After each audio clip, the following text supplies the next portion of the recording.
जरा तसव्वुर करें, एक ऐसा शख्स जो आंखों ही आंखों में आपको बता दे कि उसके पास जन्नत है और उसके पास जहन्नुम है।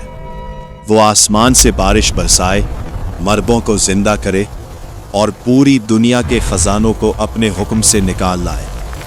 वो एक दिन में मशरिक से मगरिब तक सफर करे, सिवाय 2 शहरों के, सारी जमीन उसके कदमों तले हो। और सबसे डरावनी बात ये कि तमाम अंबिया अलैहिमुस्सलाम ने अपनी कौमों को सबसे ज्यादा जिस चीज से डराया वो कोई आम दुश्मन नहीं था, बल्कि यही एक काना शख्स था। जी हां, मैं बात कर रहा हूं दज्जाल की। वो फितना जिसे इमाम इब्ने कसीर रहमतुल्लाह अलैह ने लिखा है कि ये दुनिया के आगाज से लेकर आखिर तक का सबसे बड़ा फितना है। लेकिन सवाल ये है, क्या दज्जाल सिर्फ एक कहानी है? क्या ये महज एक अफसाना है जो हमें डराने के लिए बयान किया जाता है, या फिर इसकी अलामात आज हमारे इर्द गिर्द नजर आने लगी है? मैं आपको ले चलता हूं इस अजीम सीरीज के पहले एपिसोड में, जहां हम सिर्फ कुरान और सही अहादीस की रोशनी में, बगैर किसी तावील और बगैर किसी सनसनी के, आपको बताएंगे कि दज्जाल कौन है, इसका फितना क्यों इतना खतरनाक है। अल्हम्दुलिल्लाहिल्लज़ी अंज़ला अला अब्दिहिल किताब व लम यजअल लहू। अब सबसे पहला सवाल जो जहन में आता है, क्या कुरान में दज्जाल का जिक्र है? बराह रास्त लफ्ज़ दज्जाल कुरान में नहीं आया, लेकिन अल्लाह ताला ने सूरा अल कहफ में एक अजीम निशानी बताई है जो बराह रास्त दज्जाल और उसके फितने से मरबूत है। सूरा अल कहफ की आयत नंबर 83 से 101 तक अल्लाह ताला ज़ुल्करनैन का वाक़या बयान फरमाते हैं। वो एक आदिल बादशाह थे जिन्होंने जमीन के कोनों का सफर किया। जब वो 2 पहाड़ों के दरमियान पहुंचे तो उन्हें एक कौम मिली जो बहुत परेशान थी। वो कह रहे थे, या ज़ुल्क़ुरनैन, याजूज और माजूज इस सरजमीन में फसाद फैला रहे हैं। क्या हम आपको खिराज अदा करें कि आप हमारे और उनके दरमियान एक दीवार बना दें? जो कुछ अल्लाह ने मुझे दिया है वो तुम्हारे खिराज से बेहतर है। तुम अपनी कुव्वत से मेरी मदद करो, जल्दी करो, दीवार को मजबूत बनाओ और आग तेज करो। ये मेरे रब की रहमत है। जब मेरे रब का वादा आएगा तो वो इसे रेजा रेजा कर देगा।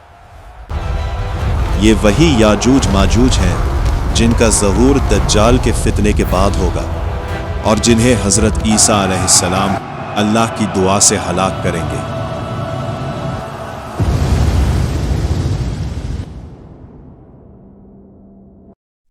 ये तो हुआ कुरान का इशारा, लेकिन दज्जाल की मुकम्मल तफसीलात हमें नबी करीम सल्लल्लाहु अलैहि वसल्लम की अहादीस में मिलती हैं। आइए सबसे पहले जान लेते हैं कि दज्जाल है कौन। अहादीस में उसे अल-मसीह दज्जाल कहा गया है। अल-मसीह के मानी ज्यादा सफर करने वाला या एक आंख वाला, और दज्जाल के मानी झूठ का पोतला जो हक को बातिल से मिलाना चाहे। हजरत अब्दुल्ला बिन उमर रजी अल्लाह अन्हुमा से रिवायत है, वो फरमाते हैं, रसूलुल्लाह सल्लल्लाहु अलैहि वसल्लम ने लोगों के दरमियान खड़े होकर अल्लाह की हम्द व सना बयान की, फिर दज्जाल का जिक्र किया और फरमाया, मैं तुम्हें इससे डराता हूँ। हर नबी ने अपनी कौम को इससे डराया है।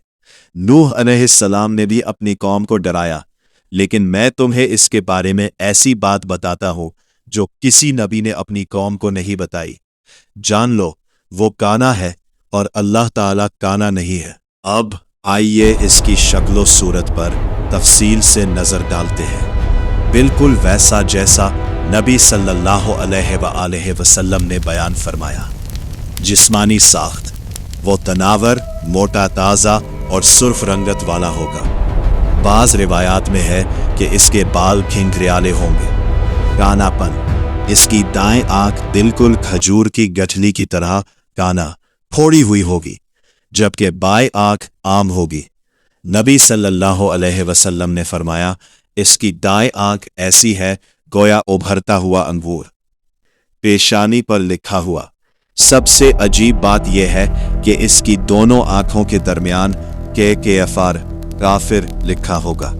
ये हरूफ हर मुसलमान पढ़ सकेगा, चाहे वो पढ़ा लिखा ना हो। नबी सल्लल्लाहु अलैहि वसल्लम ने फरमाया, हर मुसलमान इसे पढ़ लेगा। अब आते हैं इसके सबसे बड़े फितने की तरफ। दज्जाल के पास दो चीजें होंगी जिन्हें वो जन्नत और जहन्नम कहेगा। नबी सल्लल्लाहु अलैहि वसल्लम ने फरमाया, इसके साथ एक जन्नत और एक जहन्नम होगी। इसकी जन्नत दरअसल जहन्नम है और इसकी जहन्नम जन्नत है। समझे? वो लोगों को दिखाएगा कि देखो ये मेरी जन्नत है, इसमें फूल, नहरें, हूरें हैं। जो इस पर ईमान लाएगा वो इसमें दाखिल होगा, लेकिन दर हकीकत ये जहन्नम है, और जो इसका इनकार करेगा उसे वो अपनी जहन्नम में डाल देगा जो दरअसल जन्नत होगी। ये एक ऐसा फितना है कि अगर किसी का ईमान कमजोर हो तो वो इस झांसे में आ सकता है। इसके पास पानी, आग, खजाने, बारिश सब कुछ होगा। वो हुक्म देगा तो जमीन से खजाने निकल आएंगे। वो कहेगा तो मुर्दा जिंदा हो जाएगा। लेकिन याद रखें, ये सब जादू है। अल्लाह की इजाजत से ये आजमाइश होगी। और फिर नबी सल्लल्लाहु अलैहि वसल्लम ने इसकी रफ्तार के बारे में फरमाया, वो जमीन में चलेगा जैसे तेज बारिश का पानी बहता है। वो एक दिन में मशरिक से मगरिब तक पहुंच जाएगा। सिर्फ मक्का और मदीना ऐसे हैं जहां वो दाखिल नहीं हो सकेगा। हर दरवाजे पर फरिश्ते तलवार लिए खड़े होंगे। आप ये था दज्जाल का मुख्तसर तारुफ। लेकिन दोस्तों, ये तो सिर्फ एक झलक थी। अब आप सोच रहे होंगे, दज्जाल की पैरवी कौन करेगा? इमाम मेहदी कौन है? हजरत ईसा अलैहिस्सलाम का नुज़ूल कैसे होगा? और सबसे अहम, हम कैसे बच सकते हैं इस अजीम फितने से? ये सब कुछ हम तफसील से जानेंगे इस सीरीज के आइंदा एपिसोड्स में। लेकिन इससे पहले कि आप अगला एपिसोड देखें, मैं आपको एक अहम बात बता दूं। नबी सल्लल्लाहु अलैहि वसल्लम ने हमें इस फितने से बचने का सबसे बड़ा हथियार सिखाया है। वो है सूरा अल कहफ की पहली 10 आयात या आखिरी 10 आयात का हिफ्ज करना। आपने देखा होगा कि हर जुमा के दिन मस्जिदों में सूरा अल कहफ पढ़ी जाती है। इसकी एक बड़ी वजह यह है कि जो जुमा के दिन सूरा अल कहफ पढ़ेगा, अल्लाह उसके 2 जुमों के दरमियान नूर पैदा फरमाएगा और उसे दज्जाल के फितने से महफूज रखेगा। तो आज के उस पहले एपिसोड में हमने जाना दज्जाल का फितना तमाम अंबिया के लिए सबसे बड़ा फितना था। उसकी जिस्मानी शक्ल, काना, सुर्ख रंगत, पेशानी पर काफिर लिखा हुआ, उसकी ताकत, जादू के जरिए जन्नत व जहन्नम का धोखा, और ये कि वो मक्का और मदीना में दाखिल नहीं हो सकता।